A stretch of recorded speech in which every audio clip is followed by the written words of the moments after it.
کیا مرتبہ تھا ہمارے نبی صلی اللہ علیہ وآلہ وسلم کا کہ خدا کریم نے ان کو جسم نورانی سے سیر کے لیے عرش اولا پر بلایا اور تمام آسمان بشت عرش اور کرسی کی سیر کرا کر پھر رخصت فرمایا۔ حضرات ممکن نہیں کہ بشر تو کیا اگر تمام انسان بنی جان از ابتدائے پیدائش آدم تا روز قیامت سب مہیا اور موجود ہوں اور تمام اشجار قلم ہوں اور تمام دریا سیاہی طبقہ افلاک و زمین کاغذ بنے 1000 مرتبہ ختم ہو کر پھر موجود ہوں، تب بھی ایک شمع ان کے فضائل مراتب کا نہیں کہہ سکتے۔ جب ایسا پیغمبر عالی مقام دار ناپائیدار میں ہمیشہ زندہ نہ رہا تو ہم گناہ گاروں کو اس حیات مستمر پر ایک لمحہ تکیہ کرنا عقل سے بعید ہے۔ معلوم نہیں ہے کہ کس وقت پیک اجل دامنگیر ہو کر کشاں لے جائیں۔ اب اس سرور کائنات صلی اللہ علیہ وآلہ وسلم کی وفات کا کچھ حال عرض کرتی ہوں۔ یقین ہے کہ سامعین سن کر سر پیٹیں گے، کیونکہ ایسے پیغمبر صلی اللہ علیہ وآلہ وسلم کا سایہ امت کے سر سے اٹھ رہا ہے جس کو ابتدائے پیدائش سے تا زندگی بجز ہم لوگوں کی نجات کے اور کوئی فکر نہ تھی۔ روایت میں وارد ہے کہ جب آپ صلی اللہ علیہ وآلہ وسلم کی وفات کا زمانہ قریب آیا تو 3 چیزوں کا کلک افسوس فرمایا کرتے تھے۔ اول کلام الہی کا چھوٹنا، دوسرے امت گناہ گار کی، تیسرے یتیمی اپنے لخت جگر فاطمہ زہرا سلام اللہ علیہا کی، اور تنہائی علی مرتضیٰ حسن و مجتبیٰ حسین و شہید دشت کربلا کی۔ اور اکثر فرماتے تھے کہ کرتا ہوں میں اس جہاں سے سفر، رہی بیٹی زہرا میری پے پدر، میرا مرتضیٰ ہائے تنہا رہے، میرے بد دکھ درد کس سے کہے، حسین و حسن ناز کس پر کرے، میرے بد وہ ہائے روتے پھرے۔ چنانچہ راوی لکھتا ہے کہ قریب وفات آپ کو جو مرض لاحق تھا روز بروز بڑھتا جا رہا تھا۔ حالت مرض میں آپ صلی اللہ علیہ وآلہ وسلم کا بس یہ معمول ہو گیا تھا کہ حق سبحانہ و تعالیٰ کی بندگی و عبادت کے بعد گناہ گار امت کی نجات کی دعا فرمایا کرتے تھے۔ ایک روز آپ صلی اللہ علیہ وآلہ وسلم نے سب اہل بیت اطہار اور صحابہ کبار کو جمع فرما کر کہا کہ مجھ کو سفر آخرت درپیش ہے، تم کو خدا کے سپرد کرتا ہوں۔ یہ سن کر تمام ہزار بسط بے قراری و اضطراب دھاڑے مار مار کر رونے لگے۔ عرض کی کہ یا رسول اللہ، وہ روز سیاہ کب آنے والا ہے؟ فرمایا آپ صلی اللہ علیہ وآلہ وسلم نے کہ بہت قریب ہے۔ آپ مسجد میں وعظ فرماتے تھے کہ اے امتیو، جو راہ میرے آگے ہے اسی راہ پر چلے جانا، کلام خدا اور اپنے پیغمبر کے اہل بیت علیہ السلام کا احترام کرتے رہنا۔ مگر افسوس ہے کہ اس امت نے اہل بیت علیہ السلام کا کیا احترام کیا، اگر اس کو بیان کروں تو طول ہوگا۔ معرکہ کربلا کا حال مشہور ہے۔ زینب رنجور کا جو احترام ہوا وہ پوشیدہ نہیں۔ الغرض ان کلمات کے بعد آپ صلی اللہ علیہ وآلہ وسلم نے فرمایا کہ اگر مجھ سے کسی پر ظلم ہو گیا ہو تو وہ مجھ سے اسی دنیا میں قصاص لے لے۔ یہ سن کر تمام مزار کہنے لگے کہ یا رسول اللہ صلی اللہ علیہ وآلہ وسلم، ہم پر کوئی ستم آپ نے نہیں فرمایا۔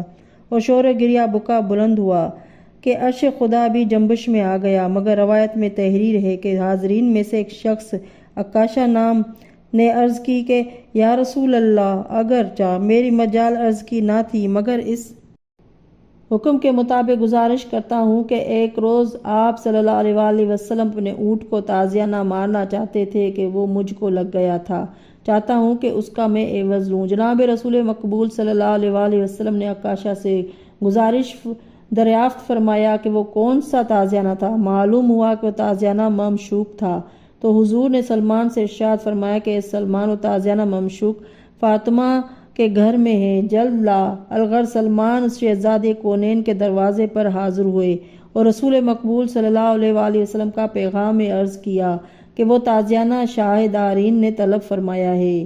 یہ سن کر فاطمہ نے تعجب کیا کہ سلمان تو اس وقت کہتا ہے کیا کہ بابا میرے ہے بہت ناتواں، سواری کی طاقت ہے نہ ان کو کہاں۔ اے سلمان، بابا کو ایسی حالت میں تازیانہ کی کیا ضرورت ہے؟ شاید کچھ آرام ہے کہ کہیں سوار ہو کر تشریف لے جا رہے ہیں۔ یہ سن کر سلمان رونے لگے۔ عرض کی شہزادی مرض سے افاقہ نہیں ہے، حقیقت حال یہ ہے کہ آن حضرت نے سب کو وعظ میں ہدایت فرمائی ہے کہ جس پر مجھ سے کچھ زیادتی ہو گئی ہو تو وہ مجھ سے اپنا بدلہ لے لے، کہ عکاشہ نے عوض تازیانہ کا طلب کیا ہے، جس کو اسی تازیانے سے آپ صلی اللہ علیہ وآلہ وسلم کے پدر بزرگوار کے ہاتھ سے تکلیف پہنچی تھی۔ یہ سن کر جناب سیدہ نے تازیانہ سلمان کو دے دیا، مگر اس وقت فرط غم سے آپ کا جو حال ہوا اس کو کیا عرض کروں۔ اے سلمان، میری طرف سے جا کر عکاشہ سے کہنا کہ میرے بابا سخت علیل ہے۔ معاوضہ سے درگزر کر غرض سلمان وہ تازیانہ لے کر مسجد میں آئے۔ پیغمبر خدا نے عکاشہ سے فرمایا کہ تازیانہ آ گیا ہے، جلد مجھ کو معاوضہ سے سب کو دوش کرو۔ اس وقت حاضرین مسجد میں شور و گریہ بلند ہوا۔ سب عکاشہ سے کہنے لگے کہ سرور عالم کے ایذا سے درگزر کرے۔ حسنین علیہ السلام بہت بے چین بے قرار تھے، کہتے تھے کہ نانا جان، عکاشہ کو حکم دیجیے کہ آپ کا بدلہ ہم سے لے لے۔ غرض عکاشہ اٹھا اور یہ کہا کہ یا نبی اللہ، جس وقت آپ نے مجھ کو کوڑا مارا تھا میری پشت برہنہ تھی، لہٰذا پورا عوض اس وقت تک نہیں ہو سکے گا جب تک آپ بھی پشت اقدس سے جامہ مبارک کو علیحدہ نہ فرما دیں۔ مقام عبرت ہے کہ رسول اللہ صلی اللہ علیہ وآلہ وسلم بوجہ خوف خدا ایک ادنا شخص کے معاوضے میں یہ اہتمام فرما دیں۔ ہم سب کا کیا حال ہوگا کہ صبح و شام تک ایسے کروڑوں سینکڑوں امور سرزند ہوتے ہیں۔ غرض آپ صلی اللہ علیہ وآلہ وسلم نے فوراً پوشاک اور طہر کو جسم انور سے جدا کیا۔ حضرات جس وقت کے جامع جسم پاک سے علیحدہ کیا، عکاشہ بکمال اشتیاق دوڑا اور پشت اقدس پر جو مہر نبوت تھی اس کو بوسہ دیا پر اور کہا یا نبی صلی اللہ علیہ وآلہ وسلم، مجھے آرزو ایک مدت سے تھی کہ مہر نبوت کو دیکھوں ذرا۔ عوض تازیانہ کا حیلہ کیا، میرا یہ گناہ بخشیے یا رسول اللہ، کہ دھوکے سے مقصد کیا یہ حصول پیغمبر صلی اللہ علیہ وآلہ وسلم نے کی اس کے حق میں دعا اور اس خاص مجلس کو رخصت کیا۔ پھر آپ صلی اللہ علیہ وآلہ وسلم بھی مسجد سے اٹھ کر گھر میں تشریف لائے۔ بخار کی شدت زیادہ ہوئی، شوق وصال استغفار میں بے ہوش لیٹے ہوئے تھے۔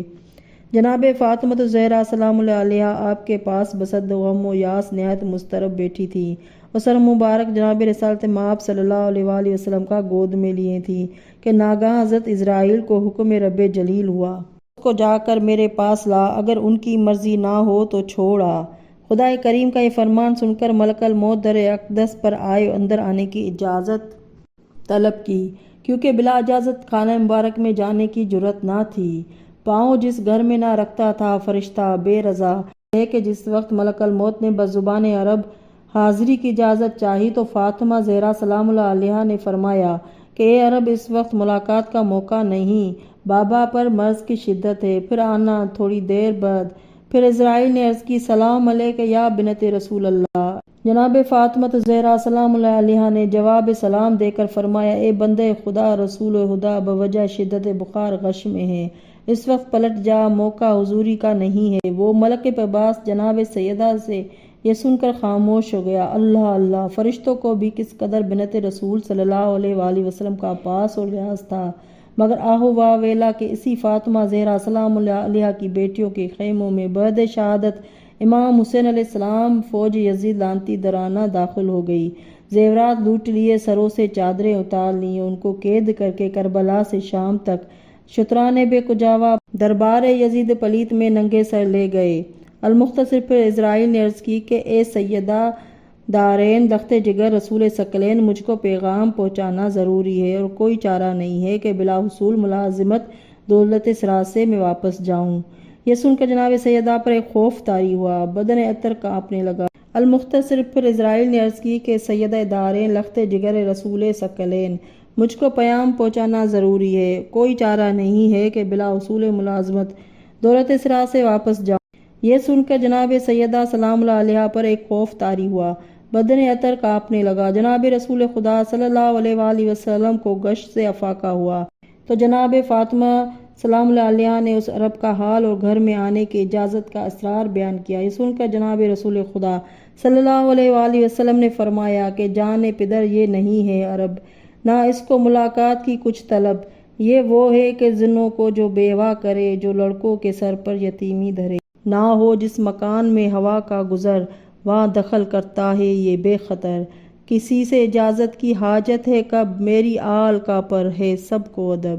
اے فاطمہ، یہ ملک الموت ہے جو روح قبض کرتا ہے۔ یہ سننا تھا کہ جناب فاطمہ زہرا سلام اللہ علیہا رونے لگیں اور اس کی یا ہائے بابا، مدینے کی بستی اجڑتی ہے، فاطمہ بن باپ کی ہوتی ہے، اب میرے حسنین کس پر ناز کریں گے۔ جناب رسول خدا صلی اللہ علیہ وآلہ وسلم نے فرمایا جان پدر، اس وقت مت رو، میری بیٹوں کو بلاؤ کہ ان کو دیکھ لوں، پیار کر لوں۔ الغرض حسنین لائے گئے۔ جس وقت دونوں صاحبزادے خدمت اقدس میں پہنچے، رسول خدا صلی اللہ علیہ وآلہ وسلم کے سینے سے لپٹ گئے اور بصد بے قراری عرض کرتے تھے کہ نانا جان، اب ہمارے ناز کون اٹھائے گا، کاندھے پر کون چڑھائے گا؟ اس وقت شہزادوں کے دل پر عجیب درد تھا۔ جناب فاطمہ زہرا کا دم سرد تھا۔ جناب رسول مقبول صلی اللہ علیہ وآلہ وسلم نے جب یہ حال دیکھا تو درگاہ ذوالجلال میں عرض کی، میرے ہجر میں صبر دیجیے، انہیں گرفتار غم کا نہ کیجیے انہیں، اور ارشاد فرمایا کہ فاطمہ دیر مت کرو، اب اسرائیل کو اجازت دو۔ آخر با اجازت رسول کریم صلی اللہ علیہ وآلہ وسلم بسط تعظیم و تکریم ملک الموت حاضر ہوئے۔ پہلے بسط و ادب تسلیم بجا لائے اور عرض کی کہ اے رسول مقبول صلی اللہ علیہ وآلہ وسلم، ملک العلام رب الکرام نے آپ کو سلام فرمایا ہے، اختیار دیا ہے کہ خواہ آپ دنیا میں ہمیشہ رہیں، اگر مزاج چاہے تو ہماری ملاقات اختیار کریں، کہ تمام حور و غلمان جنت و رضوان مشتاق ملاقات و منتظر قدوم و منت لزوم ہے۔ جناب رسول خدا صلی اللہ علیہ وآلہ وسلم نے ارشاد فرمایا کہ اسرائیل، اس قدر مہلت دو کہ جبرائیل میرے پاس آ جائیں۔ ملک الموت نے توقف کیا کہ اسی اثناء میں حضرت جبرائیل امین علیہ السلام بحکم رب جلیل نازل ہوئے۔ عرض کی کہ حبیب خدا، میں عرش کرسی و جنت کی آراستگی کے سبب سے عدیم و فرصت تھا، حسب طلب حاضر ہوا ہوں۔ خداوند کریم نے آپ صلی اللہ علیہ وآلہ وسلم پر سلام بھیجا ہے اور ارشاد فرمایا ہے کہ اے ہمارے حبیب، ہم نے آپ کو روز حشر کا مالک کیا، چاہے جس کو بخشوائیں، آپ کل کے مختار ہے۔ محمد نے جس دم سنی یہ خبر، نہایت ہوئے شاد اس بات پر، کیا سجدہ شکر حق کی طرف کہ مقصود کا گوہر آیا بکف۔ عرض کی کہ پالنے والے، تیری رحمت سے میں مطمئن ہوا کہ میری امت کو تو نے اپنے فضل و کرم سے بخش دیا۔ اس کے بعد آپ صلی اللہ علیہ وآلہ وسلم نے حضرت جبرائیل امین علیہ السلام کو رخصت فرمایا اور اسرائیل کو روبرو بلا کر ارشاد کیا کہ اے ملک الموت، حکم الہی بجا لا۔ پھر حضرت جبرائیل علیہ السلام و میکائیل آئے اور یمین و یسار بیٹھ کر رونے لگے۔ محبو، آپ کے ماتم میں رو لو، مزدے میں اشک کے موتی پرو لو، اگر کچھ الفت خیر الورا ہے، مقام گریہ ہے، رونے کی اجازت ہے۔ ملک موت سامنے بیٹھا ہے، قبض روح پر آمدہ ہے۔ ہاتھ علی ابن ابی طالب کا زیر رخسار مبارک رکھا تھا کہ ناگہاں اسرائیل نے پیغمبر کی چھاتی پہ پنجہ دھرا۔ اٹھے کانپ کے اس وقت ارض و سما، کیا زور اپنا فرشتے نے جب پیغمبر صلی اللہ علیہ وآلہ وسلم کا تھا حال اس دم عجب۔ اگرچہ دفتر روح اقدس نے آشیان جنت کی سمت پرواز کی، پھر تو دولت اسراء میں کوہرام برپا ہوا جس کا بیان نہیں ہو سکتا۔ رونا اور تڑپنا حضرت فاطمہ الزہرا کا، نالہ شیون علی و مرتضیٰ کا، اور سر پیٹ کر آہیں سرد بھرنا حسن و مجتبیٰ کا اور شہید کربلا کا کون بیان کر سکتا ہے اور کس میں سننے کی طاقت ہے؟